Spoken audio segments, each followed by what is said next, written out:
Welcome to Robots in Depth. Today I'm honored to have Richard Voyles from Purdue University, and we're going to talk about a varied set of topics, including robotics and politics. That's a topic I've not had on the show so far, and I'm very happy to address that because it's a very important topic with informing policymakers so we get good rules and regulations. Could we start with how you ended up in robotics? How is the start of this story? Well, it's interesting because I keep my career keeps circulating. It seems back to the same starting points in a spiral. Because originally I was an undergraduate at Purdue University, actually, where I am now as a professor, some 30 years ago. And this was the time of 3 Mile Island in the United States, which was a partial meltdown of a nuclear reactor, and due to a fire, and so it was an internal incident. But at the time there was not much in terms of robotic response. There was not much, and same situation we've had in even more recent disasters is there's a need to know what's going on, because the very first thing when we have some sort of a disaster or an unanticipated response, is we generally don't know what's going on, right? What is it? It's an undefined situation. Exactly. And what's worse, it could be an actually de-engineered situation, right? Mm-hmm. Explain that term more. Meaning that if there's some damage, right, that walls, when we think de-engineering, right, our engineered environment gives us a lot of structure and a lot of assumptions about what our sensors are providing us, right? Whether that be to humans or it be to robotics. In both cases, we may make use of the fact that our walls are all vertical and our floors and ceilings are horizontal. Well, in an environment where there's been an earthquake, there's been potentially an explosion or a fire that could cause collapse, suddenly some of those assumptions that we base our perceptions, the context, which is so important, right? The context that we base our sensor modalities on, well, again, whether we're humans or whether we're robots or whether we're some robot-mediated telepresence of a human. Once it's de-engineered and those assumptions might be askew, if you're looking through what we call the soda straw, you may not realize that these walls are damaged, and in fact, it could skew your perception. Yeah, and simply you assume things that are simply not true, and then you can't figure out why it isn't working. It's simply because all these assumptions we do of daily life, as you say, floors are down and roofs are up. Yep. We've seen this in boats that tip over. Yeah. And I mean, not only is it very hard to traverse because our environment is built to be used in the orientation it's built for. A staircase doesn't work if you turn it 90 degrees. And also, as you say, the human perception, we simply can't, it's probably possible to do it. Right. We just can't figure it out quick enough. And the problem is you get a cascade of errors, just like we do once we lock into an interpretation, then we start to ascribe incorrect characteristics to the phenomenon we observe. Whereas if we had the right interpretation, we may say, oh, okay, well now that's the explanation for what we're seeing. But if you have the wrong interpretation, the wrong context, right, you may say, oh, well, this is the interpretation, and then these things cascade and cascade, sometimes for a long period of time, and you suddenly realize, oh my gosh, we have to back up all these conclusions that the data apparently were telling us, but it turns erroneous. Yeah. And so these are all the complexities of de-engineered environments. And that's what makes search and rescue robots so exciting. And that's one of the fields I'm in. And interesting, again, 30 years later I'm in this field, but that's how I got started in robotics. Did you do any work in the 3 Mile Island facility? No. At the time, I was an undergraduate student. And I was working at a small motor controls company over the summer. And the chief engineer and I sat there and we said, what they need is a robot. And we started designing a robot that what we thought that would be needed for this kind of scenario, even though we knew nothing about nuclear power plants and really nothing about robotics, to be honest. But we were a motor controls company, so we understood motors, we understood motion, we understood the control of it. And so we came up with a thing. Well, it's going to need a camera, it's going to need some visual sensing, be able to read dials, to read the position of valves and things like that. To know what the situation is. It's going to have a manipulator so it can actually get into doors, open doors, to turn valves, all these kinds of things. And so we envisioned a robot basically would probably be one-armed. It's going to have to be fairly strong in case things are damaged, yet small enough it's going to have to fit through doors and things like that. And again, I was an undergraduate at the time, and I was just working over the summer. So at the end of the summer, I went back to Purdue, and we happened to have a big name robotics expert at Purdue at the time. He wrote the first textbook in robotics, Richard Paul, who was a Stanford graduate. And so I went to him and I said, "Hey, Professor Paul," I hadn't even taken his class yet, and I said, "Hey, I'm interested in robotics. I would like to do a project." And so I told him a little bit about what we were doing. He said, "Well, okay. Here, let me give you this other problem, a little bit simpler." Ironically, I published my first paper with him. Not really understanding what that meant, but okay, I did a little bit of research. And then the following summer, I went back to the same company and started to actually build the robot that we had designed. How when I talk about my career cycling back on itself, what I did not know at the time was that Carnegie Mellon University was actually building a robot to go inside 3 Mile Island, because of course they were thinking the same thing. Hey, we don't have a way to go in there in a high radiation environment where we can't put people, to go in there and have a remote device with a camera, with an arm, able to open doors, able to turn knobs, and that's exactly what it does. And in fact, that robot still sits there today. Is it used or is it abandoned in there? It's abandoned now. Yeah. It was used, and it was productively used for some time, because it was the only eye on the problem when this first happened. Beyond, they did try to send in some people. Initially fully suited, of course, and then once they built this robot, and it went in and. Actually did some productive work, and so the robot still sits there today. Very cool. And could you tell us anything about the status of 3 Mile Island right now? I mean, you have a very long involvement with rescue robots in this location, and it's also a tremendously challenging location. I mean, probably one of the most challenging rescue locations there is. Well, not really with 3 Mile Island. Yes, the concept of a damaged nuclear power plant is, when we look at Fukushima. And in 3 Mile Island, there wasn't a radioactive release, and there was relatively little damage compared to what happened at Fukushima, what happened at Chernobyl. But it still there was some damage to the vessel. I was never actually formally involved in the 3 Mile Island release. It was actually many years later that I even found out about this other robot, because I went to Carnegie Mellon to get my PhD. And of course, then Chernobyl happened, and the same professors that built the initial robot that went into 3 Mile Island started working on a robot they called Rosie, after the Jetsons made robot, to go into Chernobyl and do similar types of things.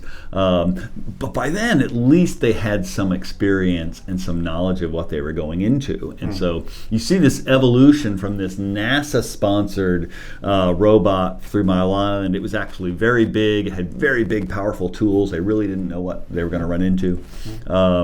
And 3 Mile Island, with Chernobyl, we actually had a little bit more information because it was was such a devastating damage and explosion. The de-engineering was more substantial. Very substantial. And Fukushima is even beyond that, I would presume. Well, no, Fukushima was really in between. Okay. Because Chernobyl had one very catastrophic explosion in one of the reactor vessels. In Fukushima, what we had was, of course, we had this 1-2 punch of the earthquake first, and then, of course, which took out power, and there was, of course, wide-scale power outages. And but the backup generators came on, and things were good. So they started to close down. Right, they started actually appropriately to do with the safety procedures. Started to appropriately shut down, but then the tsunami came in, and there are actually 2 Fukushima plants. There's Fukushima Daiichi, the one we all know about very well. There's also Fukushima Daini, which is a sister plant, very similar, 3 reactors instead of 4, if I remember correctly. And both of them got hit by the tsunami. Fortunately, Fukushima Daini was a little bit higher up, and one of the backup power generators was spared flooding. That did not happen in Fukushima, and that's how all the redundancies, they've got separate power, they had their own on-station power generation, those all got taken out with the flood. And that's when they started to have serious issues. Exactly. And that's when we lost complete power, and because the grid was down, there was no way to rapidly get power in. What happened was, and the main problem, of course, is the pumps. We want to get water. There has to be water to this very hot fuel. But a side effect, again, talk about not being able to know what's going on in a de-engineered environment. A side effect of losing power was that all the sensors from the control panel went down. And so again, didn't know what was happening.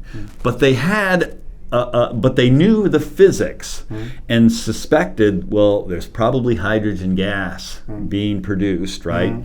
We don't want that very flammable and explosive gas to build up in a damaged facility, because if a spark hits, we're going to have an explosion. Not a nuclear explosion, but a physical explosion. But an explosion, which could rupture the containment.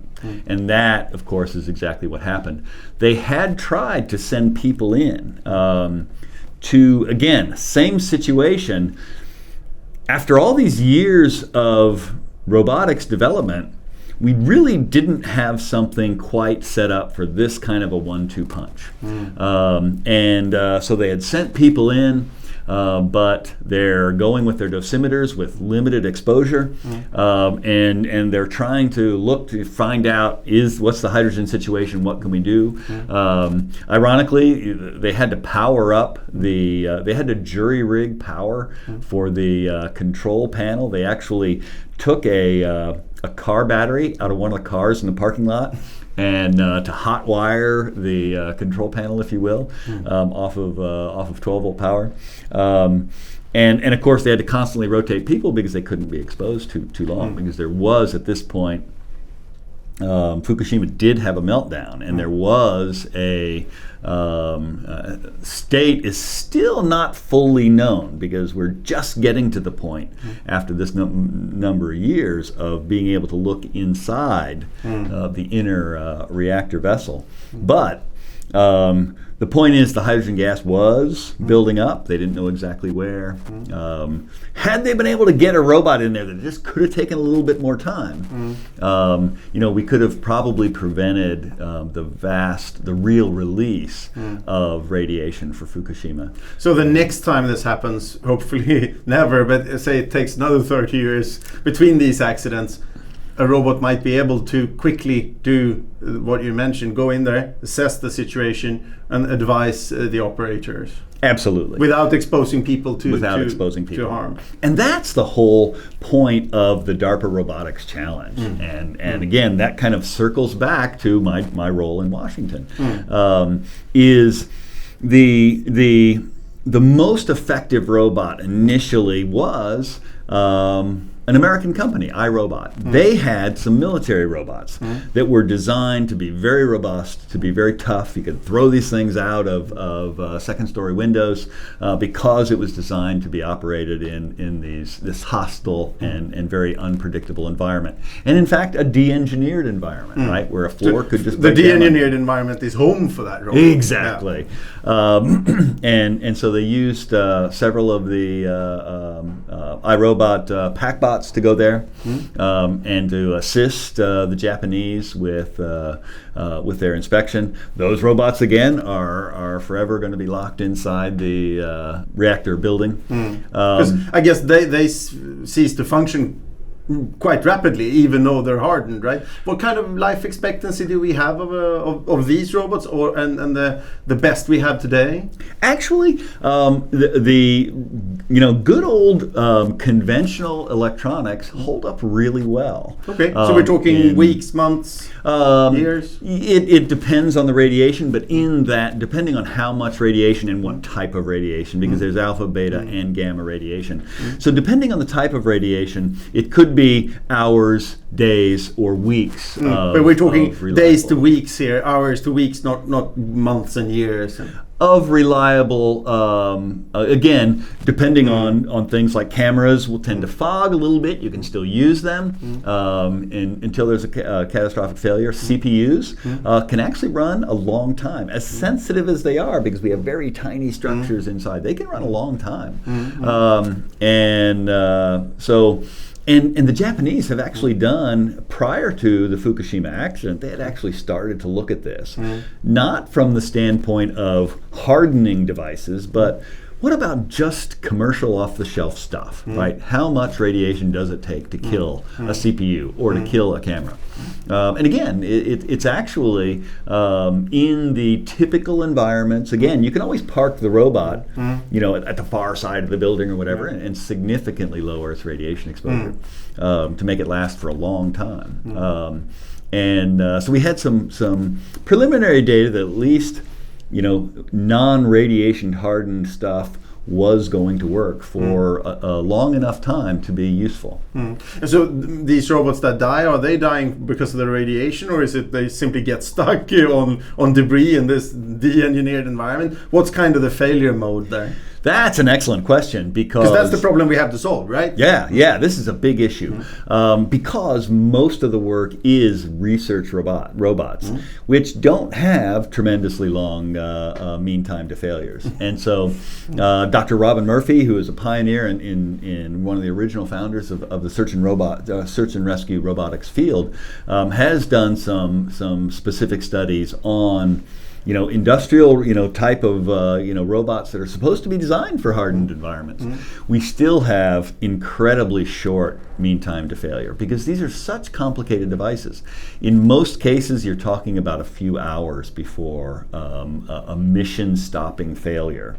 And so the radiation really is it's secondary. Is not a big concern compared to some of these other problems, which are often result from really what is still a relatively imprecise field of human-robot interaction, because we need a lot more work in human-robot interaction really to make full use, because a lot of the failures that happen are because of a mismatch between the way the way a human might be controlling a robot versus its own limitations. And so we kind of need to do both to really get good long-term viability. Because rescue robotics, and especially when it comes to nuclear rescue robotics, has two challenging time frames. First, you have we've discovered that something is amiss. Now it's really, really hurry. Either it's a car accident or a nuclear accident. Time is of the essence, right, especially when it comes to reaching people. Yep. We know the golden hour and all these things that EMTs talk about. But also in this case, reaching this reactor before it blows up, and we have anywhere from hours to maybe days. And how do you see robotics responding to that short-term problem? I understand it's very challenging. Well, that was the point of the DARPA Robotics Challenge, because let me talk a little bit about kind of the spectrum of work that's ongoing at and is on display here, in fact, at the Robotics and Automation Conference, because there is a group of people kind of working on, okay, we have some current technology today. How can that best be applied to today's problems? And we typically do that with field exercises. Professor Satoshi Todokoro has been one of these people who's been out there early on. I mentioned Robin Murphy also. These are people professors who have been taking current generation products, both industrial products as well as research products, out into the field to see how they perform, to see what enhancements we need to make. And it's in those kind of efforts are providing kind of short-term response, like, okay, here's what we can and cannot do today, and here's a roadmap of what we can do to be better prepared for unanticipated disasters. The DARPA Robotics Challenge is, okay, let's look at a specific event, Fukushima. It uses that for its inspiration, not necessarily to duplicate what happened there, but wow, here you have a serious problem where we don't want humans yet, and it's a de-engineered environment. You have all these aspects of rapid response, and you've got a whole bunch of human scale tools laying around. What can you do? And so that's actually a much longer term framework, which is, you've got all this human tools for human use. Can we develop or start developing in the long term robots capable of making use of human tools, right, as they're doing this job where humans can't go? And so it has a much longer term. You're not going to see these robots that are coming out of the DARPA Robotics Challenge anytime soon at your local fire department. Whereas some of the robots that we're actually taking out to the field today, we are going through approval processes to get them into, say, your local fire department or your local police department or your local FEMA response team. And of course, we're seeing that not just in the United States, but around the world. To increase the distance between harm's way and first responders. And if you could just do that with usually in an order of meters, you reduce the risk to these people so much. Exactly, it's huge. Yeah. And so again, there are people that are looking at how can we make use of existing technologies and modifications to existing technologies and existing procedures, right, to be more responsive and as you pointed out, hit that golden window of response much more quickly. And right, there's these periods that are really looking, let's not be limiting ourselves to current technologies, but what would we need to do in this kind of general case, with of course a particular application in mind. And so that, I think, is exactly what not just the DARPA Robotics Challenge, it's trying to do that in the long term so we can be better prepared 10, 15 years from now maybe.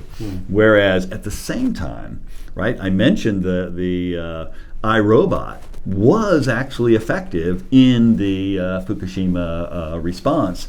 And so there's a lot of activity also in how can we further current technologies and worry about what's going to happen tomorrow or a week from now rather than many years from now.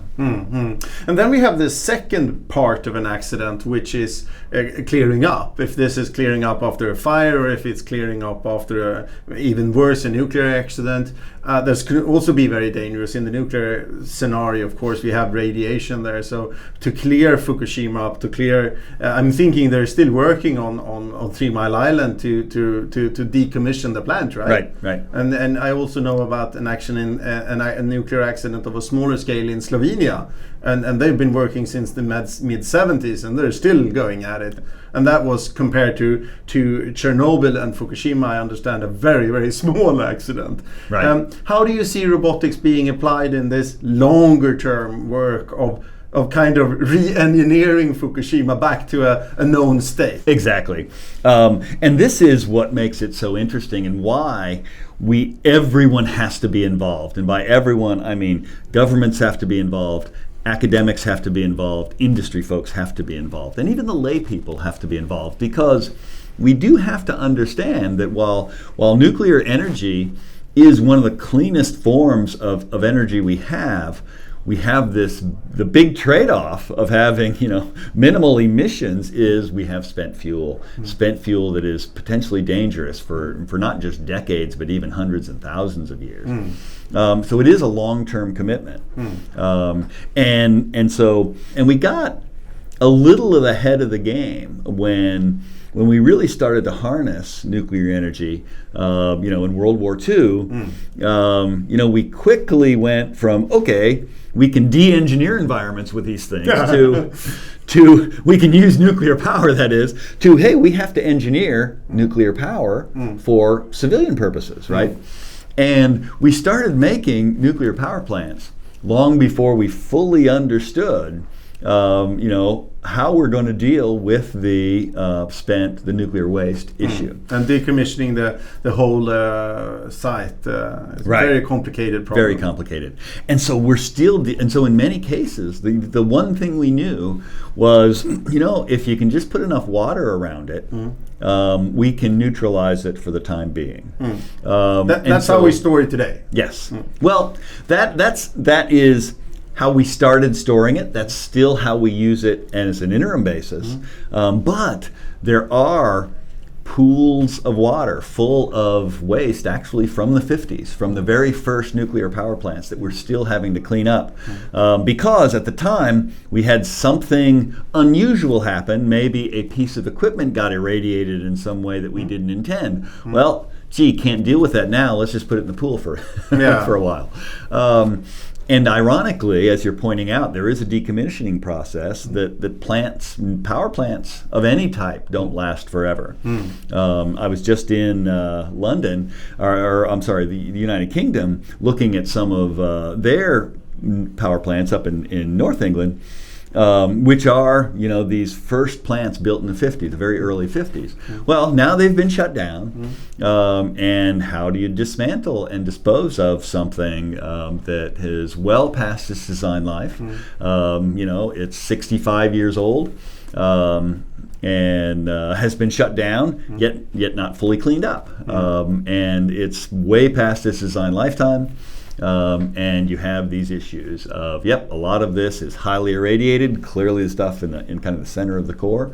But the technology for disposal is actually quite good now.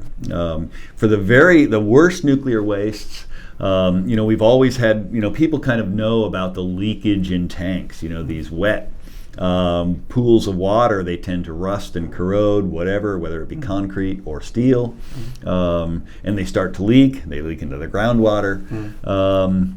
But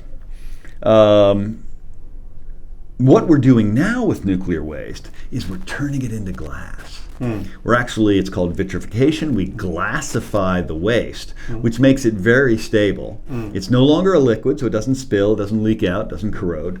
And we typically take that glass as it's still in a molten state, pour it into a big stainless steel cask, which is then welded shut.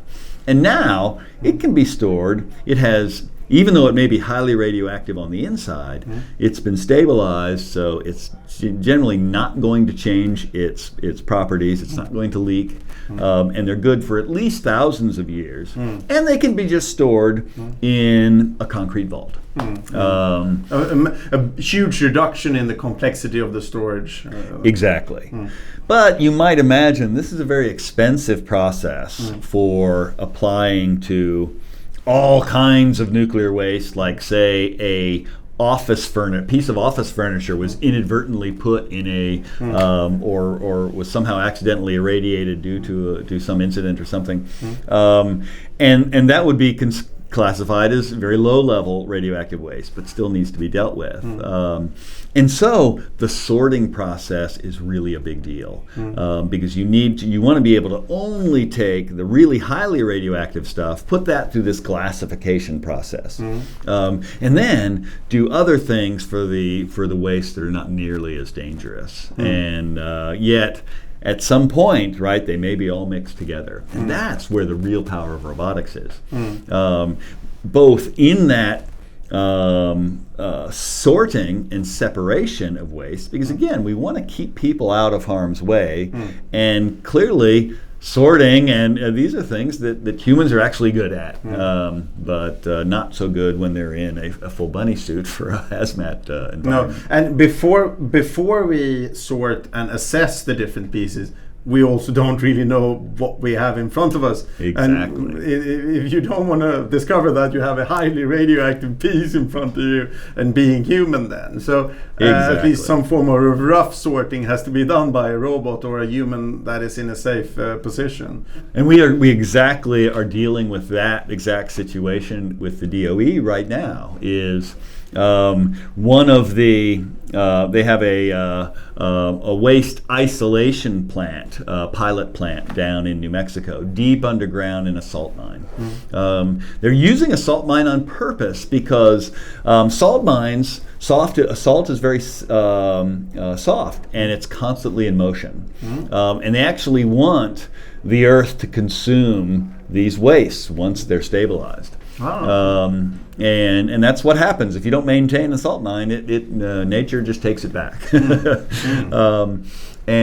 But what happened is, in one particular case, in going through a sorting process, some unknown wastes turned out to be not highly radioactive, but more radioactive than was intended, was mixed in with a particular canister.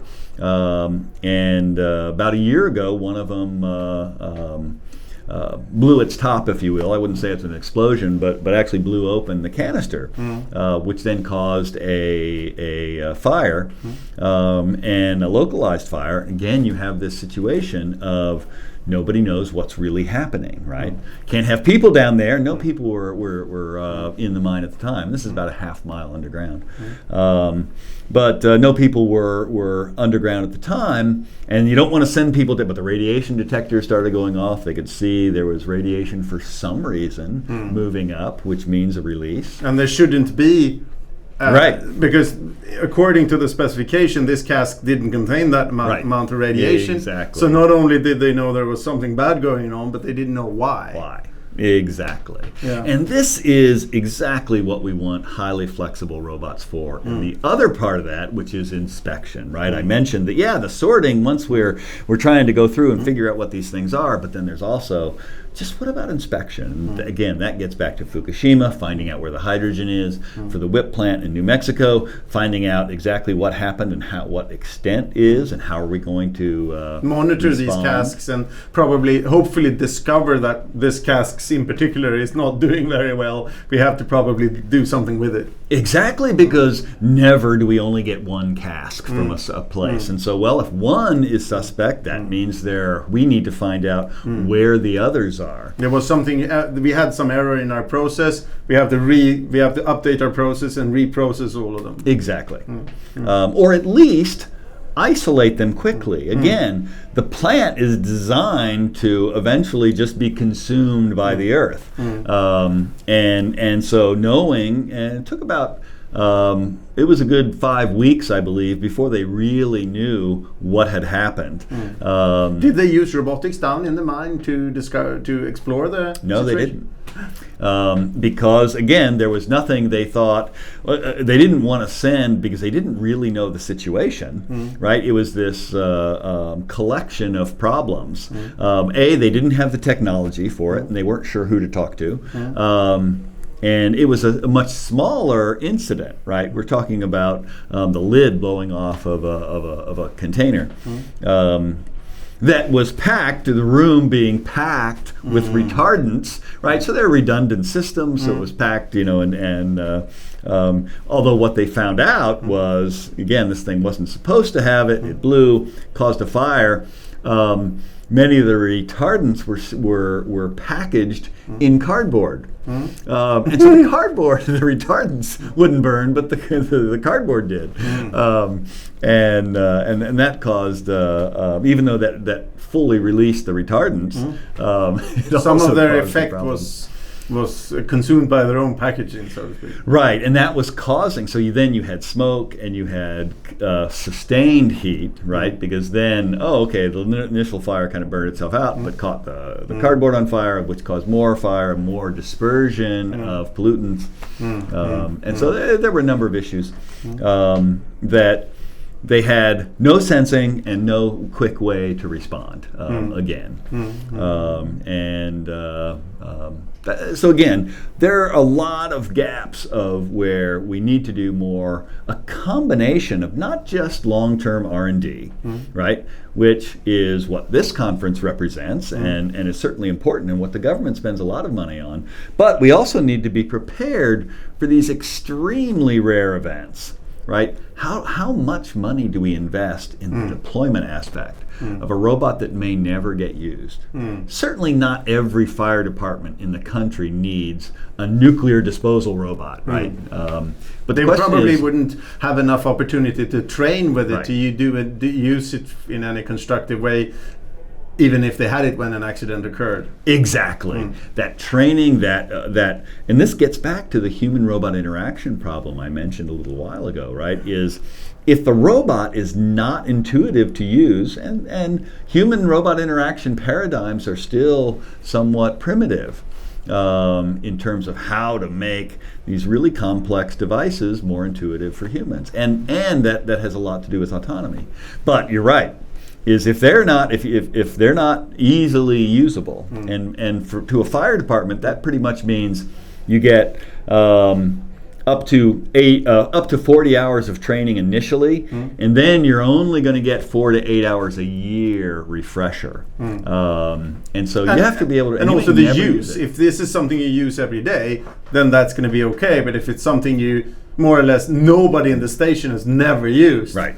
Yeah. Fire hoses, putting on a nozzle, that's about as simple as it gets. They can do that in their sleep. Yeah, but because they do that pretty much every response. But using a robot, these are things that they're certainly not going to use every time. The vast majority they're not. And now if you're talking about something specific for nuclear explosion, well, they're never, most fire departments would never use that. No. And fire personnel could go through an entire career, right, and not look. We had 3 Mile Island, and then something at the whip plant, right? Okay, This is 30, 40 years. Right? Yeah. This is also might be a thing that we have to do internationally. We have to have one team that can then quickly fly all over the world and at least get some more. They get very special training. They can have special training facilities, and they do it with only 20 years in between, rather than, America had 2 accidents and Russia had, as we know, 1 and Japan had 1. It's simply not enough for them to sink their teeth in. Exactly. You've also been involved in bringing robotics to Washington, and in this sense, we're talking about interacting with policymakers, lawmakers. Could you describe that process? Oh, yes. So I've been in Washington in a couple of different capacities. I was at the National Science Foundation, where I was actually awarding and dispersing research and development funds, so funding primarily to universities. But then I moved into the White House to work on the science advisor to the president's team. This is the Office of Science and Technology Policy. And that is much different, right? Because in the National Science Foundation, you're dealing with experts, and in fact, deep experts. People like myself, right? That there are typically college professors who are applying for these grants. Yet, when we're dealing with Congress, there are very few engineers in Congress. Very few have any real technical depth. And so, completely different audience when you're talking about, making these difficult policy decisions that may involve very deep and complex technical issues. Making them understandable in the short time you have to explain something when, people are dealing with the crisis in Syria. They're dealing with hunger in Africa. They're dealing with Ebola, and of course healthcare in the United States. And all these issues of poverty, of war and peace, of wealth and dispersion, of the economies, of creating jobs, of recessions, and then to say, oh, by the way, getting robots for a nuclear disaster is really important. We need to plan for that too, by the way. Yeah, and they're quite a small set of people dealing with a wide variety of pressing issues. How do you get your voice in there, and how do you make the most of the time you get? Well, ironically, it's very similar. These two roles, which seem quite different, are actually very similar. And the reason is because much of the government, the government is so large in any country, is so large that it's not just run by the president. It's not run by one person or one committee or even from one site. We have, and this is, we see this in human development, right? You look at it from an anthropological perspective, right? We create these hierarchical structures that allow us to specialize, allow us to run largely autonomously, throughout society. And so I ended up really working with the technical agencies of the federal government that really had funding that had that within their purview. So things like the National Science Foundation, like the Department of Energy, they handle nuclear waste, right? The Department of Homeland Security, they're worried about threats and response. And so you find the technical experts that you need, and you work together, and this is what was really exciting. And the people always ask me, well, what did you learn from these 5 years you spent in government after having been in the professor ranks for so long? And the biggest thing I learned is that one person can make a difference. Yeah. Right?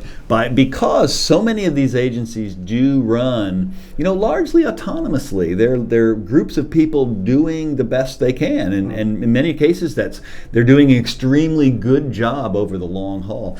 Sometimes when there's changes, they get out of their depth, and adding a little bit of expertise can suddenly make a huge difference in the efficiency of an organization, or address a problem, because the scale of the importance of having a nuclear response robot is much smaller than healthcare, for example. And so a smaller investment can really make a big difference. Going from zero to anything, right, is a big difference. And going from a small investment to a medium-sized investment, or things like that. And really just having the right, and I really do believe it's STEM expertise that's most lacking in government. And so having us in the STEM community providing some of our service to government is really valuable and can really make a huge difference in the quality of decisions. How would, the audience of this is mostly technical, there's mostly people involved in robotics in some way. How would they volunteer their resources and efforts in this work in the best way, you think? Both in the US, but also generally towards any government, in your experience? There are actually an amazing number. You might think, okay, I had the one job. I can say, I used to call myself, I'm the White House robotics guy, right? And there was one of us.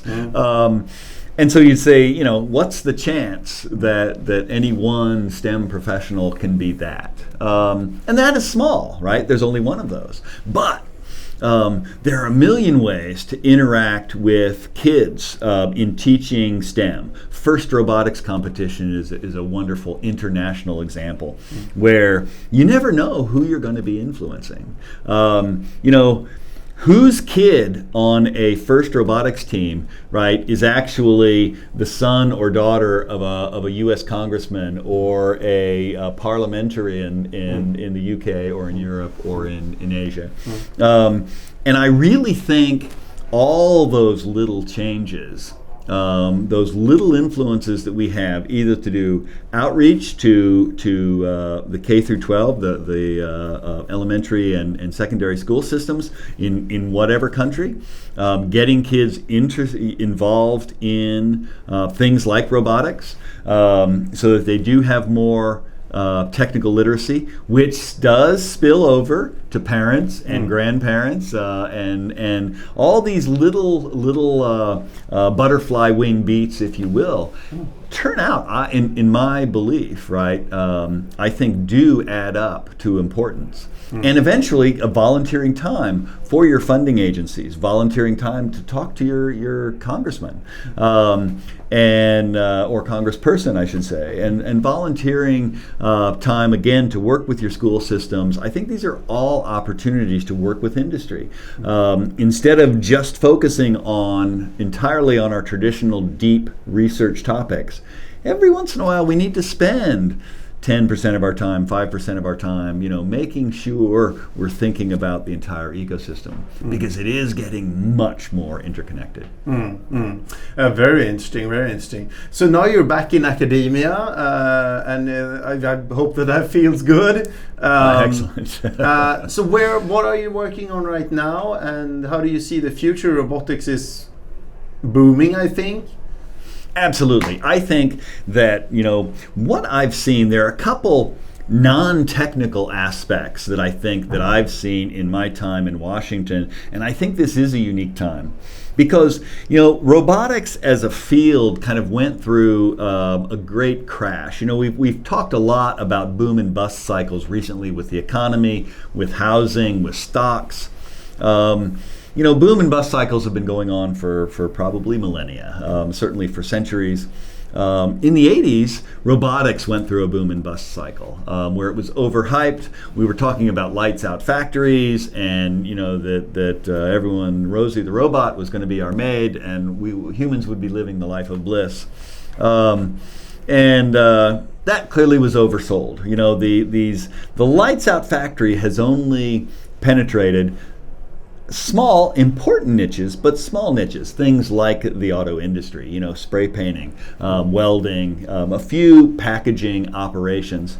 But the small job shop kind of operations, which actually are the bulk of manufacturing in the world and in the United States, aren't affected, because the lights out factory has to be so perfectly optimized that you have to do it over millions of things, not over tens or hundreds, which is where most of the labor is. And so what I think is really important is the idea of co-robots. We call this robotics 2.0. It's the next generation of robots. Instead of it's not about lights out factories. That's not going to impact the majority of our production.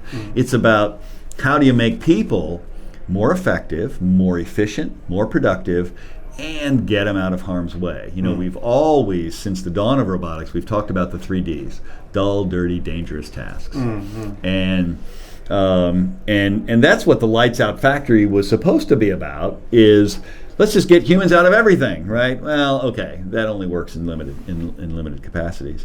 We want to keep robots so that they work symbiotically with humans.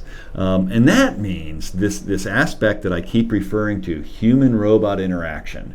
That is so big. How are we going to make it intuitive enough, right, so that when I am programming a robot, I'm doing the same thing that I'm doing when I'm teaching my kid to tie their shoes, or I'm teaching a fellow coworker on assembly line how to assemble a carburetor or a fuel injection unit.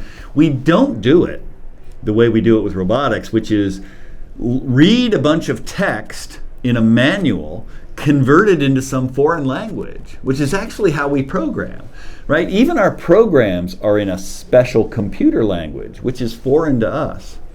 We don't write programs in English, we write them in C or in Pascal or in Java or in whatever. So having robots that intuitively understand what a human is doing, just like another human does, is just an enormous area. So yeah, as you said, teach a robot the way we teach a coworker. So transferring that knowledge, that would be an amazing thing. And also increase the flexibility. We could go down to really, instead of doing millions and millions of something, we could actually do hundreds of or thousands units, because it's so easy to teach the robot. Exactly. If you can just say, hey, I'm going to do the first one, you do the next 50. Yeah. Right? That is, we can do that with a human today. Right? And that's why human teams of robots are so popular and so prevalent in manufacturing. It's because, they're always going to work. And companies often feel reticent about robotics. Gee, if I install this robot, is that the only thing it can do? And what if we change? What if suddenly our consumer changes? And we have to respond to that. And we have a word for this in China. We call it the WIT system. It's an acronym for women in tennis shoes, which is literally what happens in China is in many particularly delicate industries, they hire just large numbers of typically middle-aged or 20s to 40s women to do the assembly, because they can work on a cell phone today and an iPod tomorrow or whatever.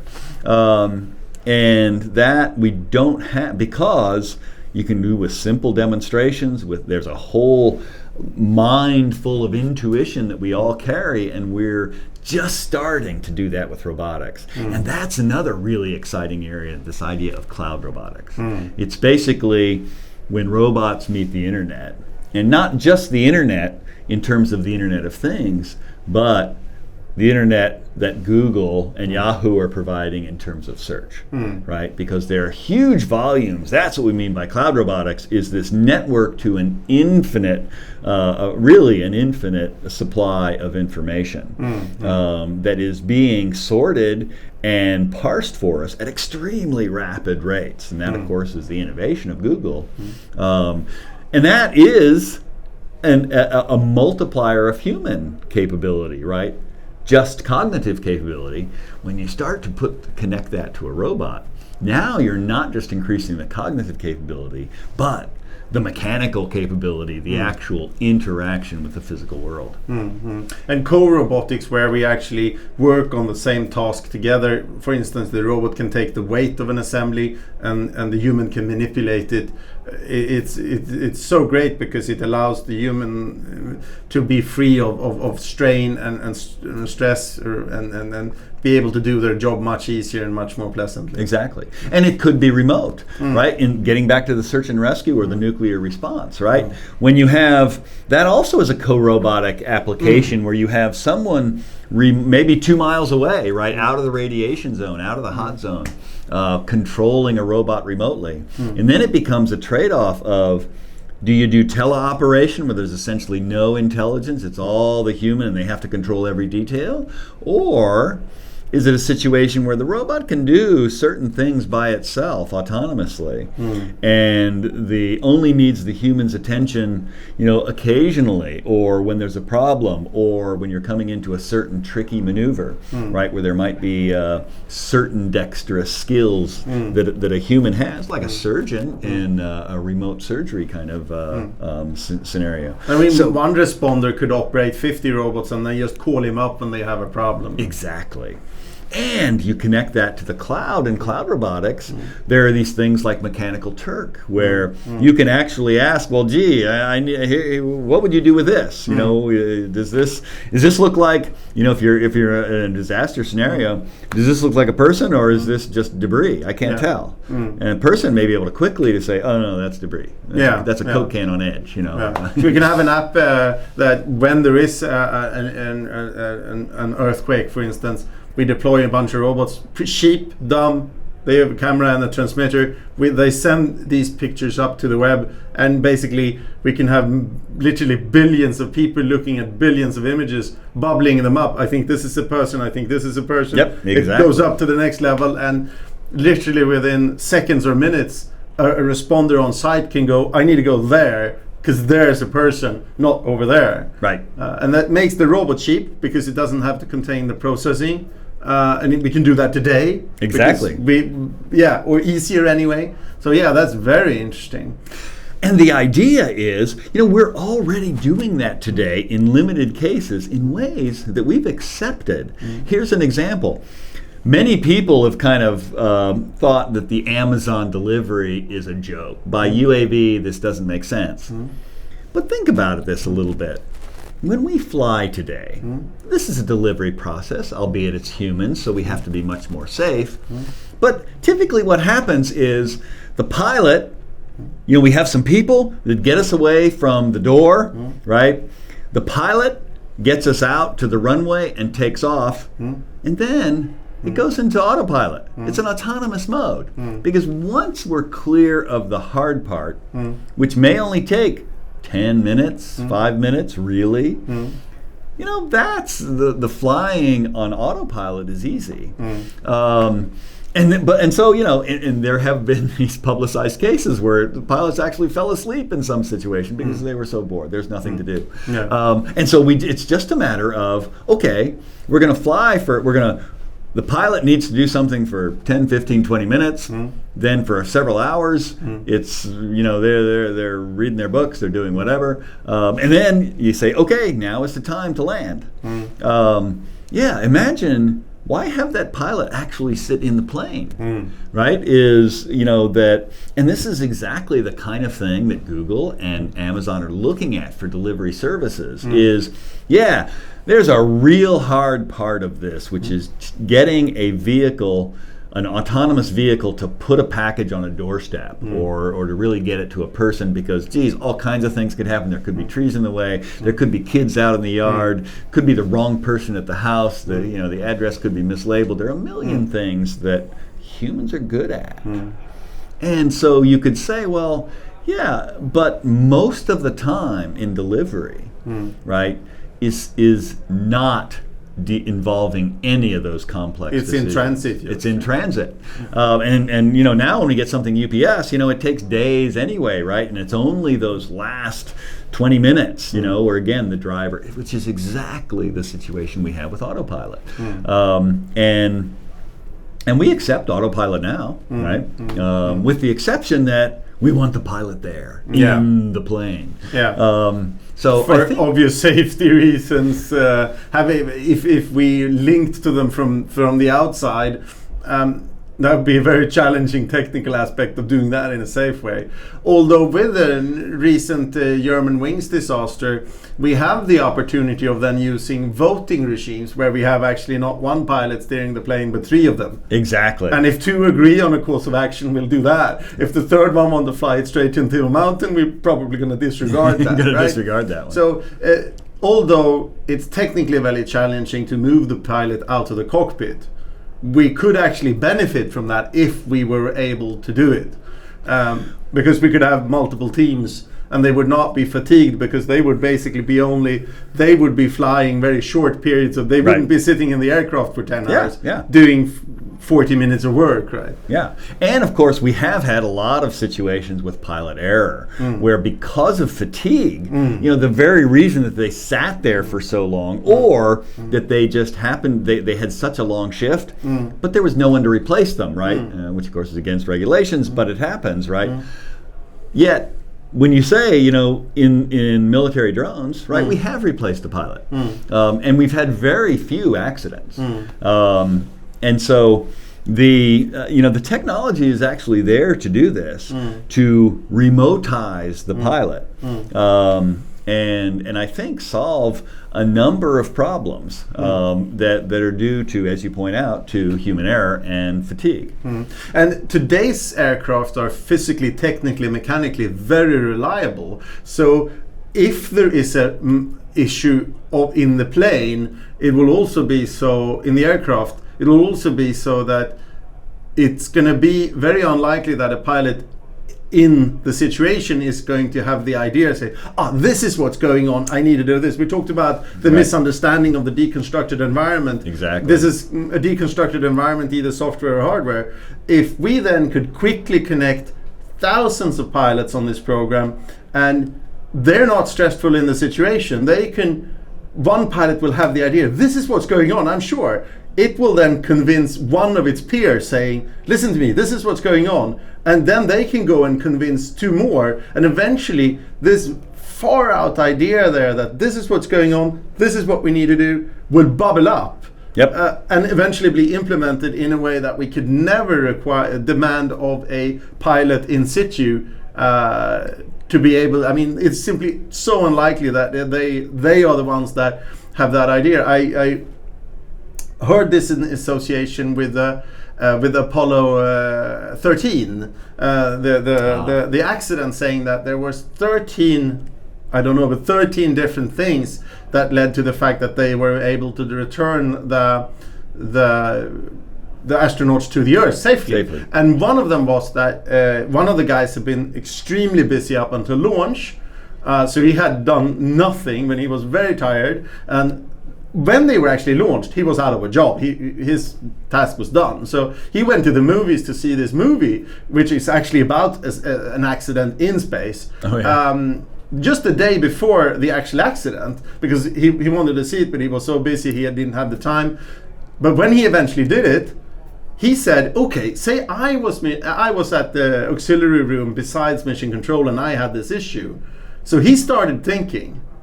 And eventually when they had a problem, he already had the solution. So there's a very, very unlikely chain of events leading to the fact that he could do one of these 13 steps that was absolutely critical. Without one of that steps, they would have been dead. So how do we put enough mind and eyes on the problem to find that very hard to find solution? And keeping one set of pilot in the aircraft might not be it. Exactly, because when you have a pilot physically in the cockpit, they get special treatment, right? Because the rules of whether they be the sea or the air is that the captain is in charge. And you get that sense because they have their eyes and ears on the problem. Everyone defers to them because they're responsible. And so you can actually, again, go down the wrong path if one of these misperceptions happen, that particularly when this person is most under stress. Yeah. Right? Yeah. Whereas if you could have, as you pointed out, remote pilots, now no one really has any more sway or any more relevance, right? Which is mostly sentimental, right? Because you don't have to be in the pilot to fly the plane. We've seen that with drones.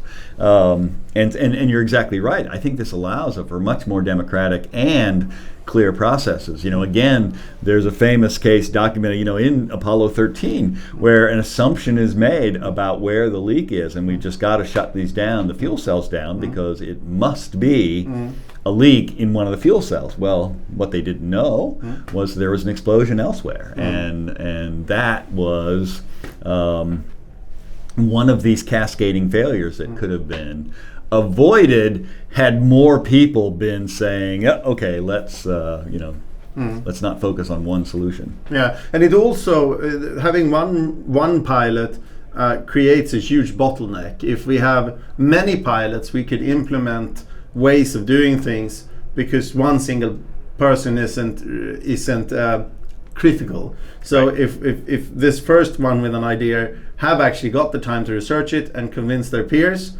because they're not the only one doing this. So very interesting. And I think that involving oneself in rescue robotics is an amazing thing because we have an opportunity to help our fellow man so much, both in the short term, an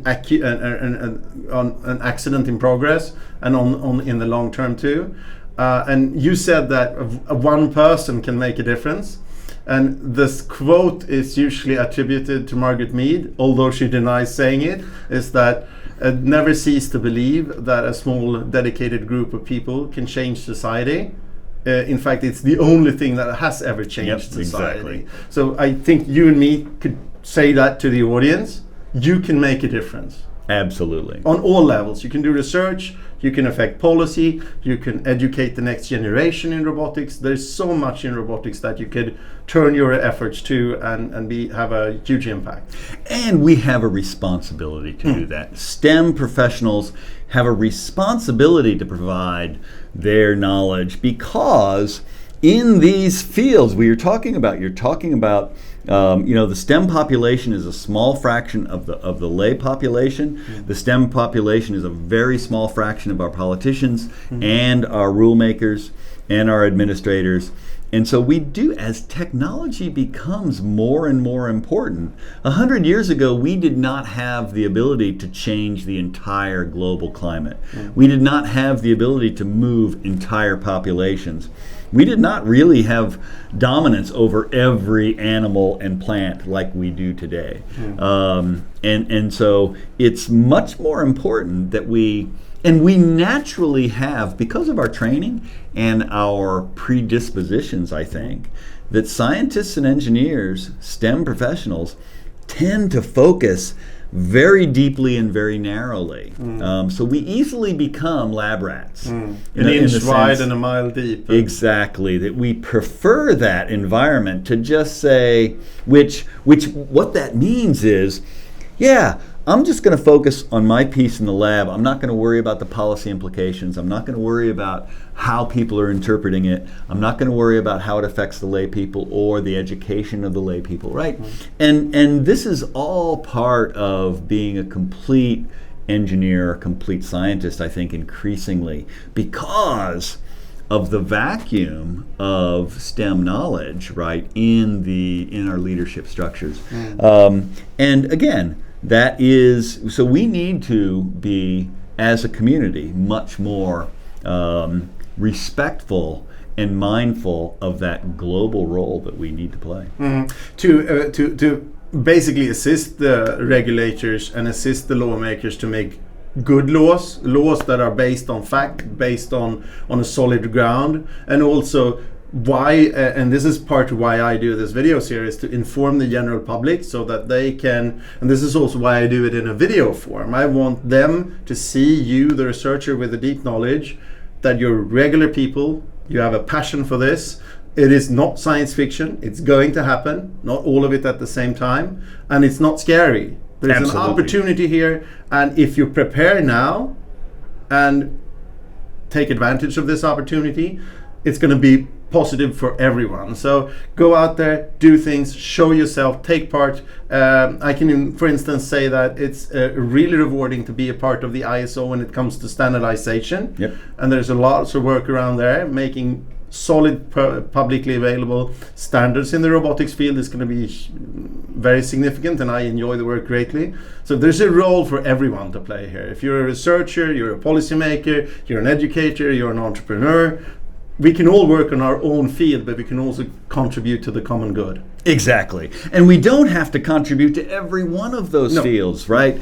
It is, a matter of reaching outside, because, technology itself does not drive policy, but good, solid decisions, technology-based decisions, can certainly help. And again, you don't have to do everything to actually make an impact. And that actually is part of this human-centric focus. I talked about human-robot interaction and the importance of creating a system that includes humans is actually, this network. When you talk about how do you now arbitrate, when you have, say, if we talked about this case of tens or even hundreds of pilots, contributing to a particular problem, their knowledge, becoming an arbitrating, that's another area of research that we're looking at. Is now what you also have to have is systems that are self-adaptive, that can take into account multiple and sometimes contradictory and confusing advice from the would-be experts. Because, of course, if you have 100 pilots, you're probably going to have 100 answers of what you need to do in any given situation. And this is another area, and because humans are so intrinsically flexible and adaptive, self-adaptive, right? We really need to make our robots also much more adaptive and let me rephrase that. The robots need to be much more self-adaptive. They need to be autonomic in the ability to diagnose and repair themselves. Very interesting. Thank you very much for taking the time to do an interview. I appreciate that very much, and we're going to follow your work as it goes along. Excellent. Well, I welcome that, and thanks for your service to the community. I am so happy to do large. it. This episode is sponsored by Aptomica. Everything you need in modular robotics. Or robots up close. What's going on in robotics, online and on the road. If you like this interview, don't forget to subscribe, follow us on Twitter, and subscribe to our email newsletter on robotsindepth.com. You can also support the show on Patreon.